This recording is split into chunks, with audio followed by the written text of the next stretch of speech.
Imana ishimwe, Imana isingizwe, Imana se w'umwami wacu Yesu Kristo yongeye kutugirira neza kuri iyi tariki ya 25 z'ukwezi kwa gatanu umwaka w'ibihumbi 2020. Ngira ngo dusomere hamwe ijambo ry'Imana. Ni mwene so muri Kristo Yesu. Dusome mu rwandiko rwa mbere Paulo yandikiye itorero ry'Abakorinto. Turasoma igice cya 9, dusome ku murongo wa 24. Ntimuzi yuko mu birori abasiganwa biruka bose, ariko ugororerwa akaba umwe. Namwe aba ariko mwiruka kugira ngo mugororerwe. Umuntu wese arushanwa yirinda muri byose. Abandi bagenzereza batyo kugira ngo bahabwe ikamba ryangirika, naho twebwe tugenzereza dutyo kugira ngo duhabwe ikamba ritangirika. Nuko nanjye ndiruka, ariko si nk'utazi iyo njya. Nkubitana ibipfunsi, ariko si nkuhusha. Ahubwo mbabaza umubiri wanjye nkukoresha iby'uburetwa, kugira ngo maze kubwiriza abandi nanjye ntagaragara ko ntemewe. Imana yacu nidufashe, Imana itugire neza. N'aya magambo Mwami Imana ashyize ku mutima wanjye, ngira ngo twongere tugane, afite intego ivuga ngo gusiganwa uko bikwiriye. Reka nsubiremo, intego y'ijambo ni ugusiganwa uko bikwiriye. Gusiganwa uko bikwiriye. Buriya abantu bashobora gusiganwa mu buzima busanzwe, ariko ntago rimwe na rimwe abantu bashobora gusiganwa uko bikwiriye. Hari n'abasiganwa uko bidakwiriye.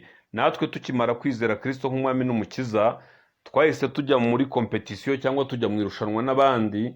Turi gusiganwa mu buryo bw'umwuka, tujya mu gihugu cya Emmanuel, tujya mu gihugu cy'amasezerano. Niyo mpamvu ijambo ry'Imana ryatubwiye ngo mu birori byo mwisi abantu barasiganwa, ariko ubashije gutanga abandi akaba ari uhabwa ingororano, nubwo basiganirwa ikamba ryangirika. Imana yacu nidufashe kandi Imana yacu itugirire neza.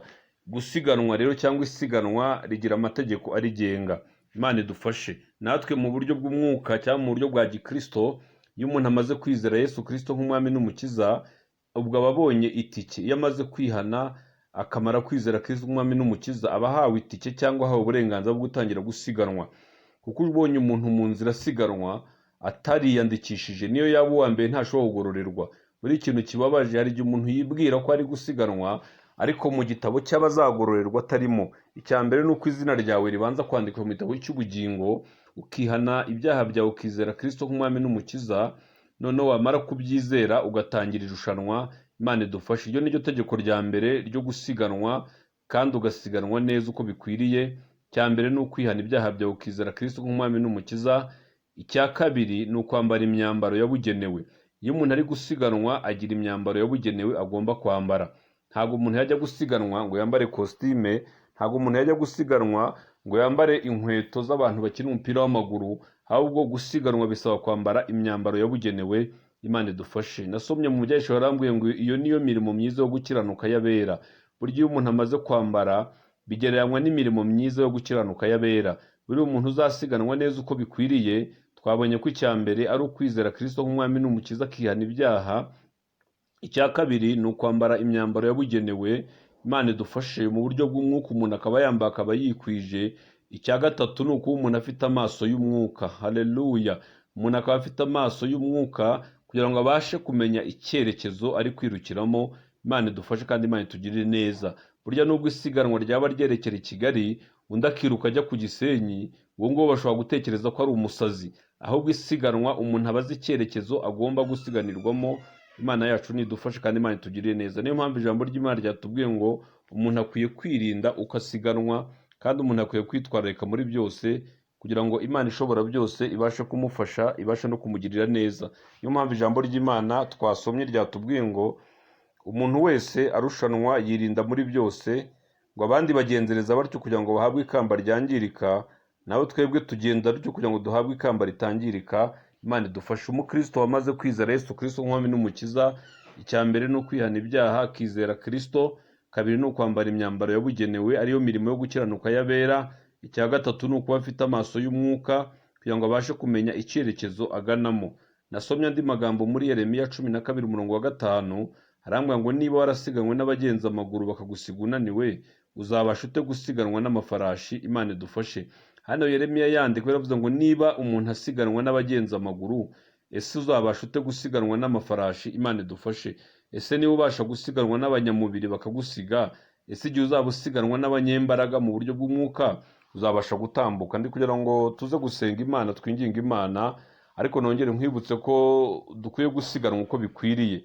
ntabwo ari ugupfa kugenda uko umuntu yiboneye, ntabwo ari ugupfa kwitwara uko umuntu ashaka, ahubwo tugomba gusiganwa uko ijambo ry'Imana ridusaba, tugomba gusiganwa uko umwuka w'Imana atubwira, tukagendera ku amategeko agenga isiganwa. Imana yacu nidufashe, Imana itugirire neza. Icyaba kibabaje giteye agahinda ni uko bamwe bashobora kuzasigara. Turebye abatubanjirije, bamwe muri twe, bamwe bagiye basigara mu rugendo. Hari abo Satani yagiye yicira mu rugendo, hari abandi bagiye bagwa mu nzira, hari abageze mu nzira baricara, hari n'abari baratangiye isiganwa ariko bageze igihe bagasubira inyuma bakabirambirwa. Ariko we gucogora, we gucika intege, komera uhanga amaso ku musaraba, wizere Yesu Kristo nk'umwami n'umukiza, azagushoboza. Ijambo ryatubwiye rero ngo niba warasiganwe n'abagenza amaguru bakagusiga unaniwe, uzabasha gusiganwa ute n'amafarashi? Ndashaka kugira ngo usabe nkwinginge, wongere winginge Imana ishobora byose guha imbaraga, iguhe ayo maso y'umwuka, iguhe kwambara iyo myambaro yo gukiranuka y'abera. Imana idufashe kandi Imana itugirire neza, kandi amategeko agenga isiganwa yose ubashe kuyubahiriza, kandi wirinde kurangara. Mukaroti yararangaye ahinduka inkingi y'umunyu. Hari abantu bumiye mu nzira babaye inkingi y'umunyu, babaye akabarore mu rugendo, kandi bavuga ko bajya mu gihugu cyo mu ijuru. Imana idufashe. Bamwe basubiye mu busambanyi, abandi basubiye mu businzi, abandi basubiye mu bugome n'ubugambanyi. Ariko ndashaka kugira ngo nkubwire ngo komera, hanga amaso ku musaraba. Imana yaguhamagaye izagushoboza. Ubu turi mu irushanwa, turi kugenda kandi turi kujya mu gihugu cya Emmanuel. Komera nubwo mu rugendo habamo intambara, mu irushanwa habamo byinshi ushobora guhura nabyo, ariko n'uba ufite amaso y'umwuka uzabasha kubitambuka kandi ugere mu gihugu cyo mu ijuru amahoro. Reka dusenge Imana, twinginge Imana. Komera ushikame, uhanga amaso ku musaraba. Turagushimiye Data wera ukiranuka, kugira neza, ushobora byose. Mwami Imana, ijambo ryatubwiye ngo niba twarasiganwe n'abagenda n'amafarashi bakadusiga, ese tuzabasha gusiganwa dute n'abagendera ku mafarashi kandi abagenza amaguru baradusize? Mana, duhe imbaraga, udukomeze, uduhe kumenya amategeko agenga iri rushanwa, kandi uzaduhe gusohora mu gihugu cyo mu ijuru amahoro. Dufashe tugire neza, tweze dutunganye, aho twatannye, aho twacumutse tubabarire, kandi ukomeze kutwejesha amaraso yawe. Icyubahiro kibi cyawe ni mu izina rya Yesu, amen.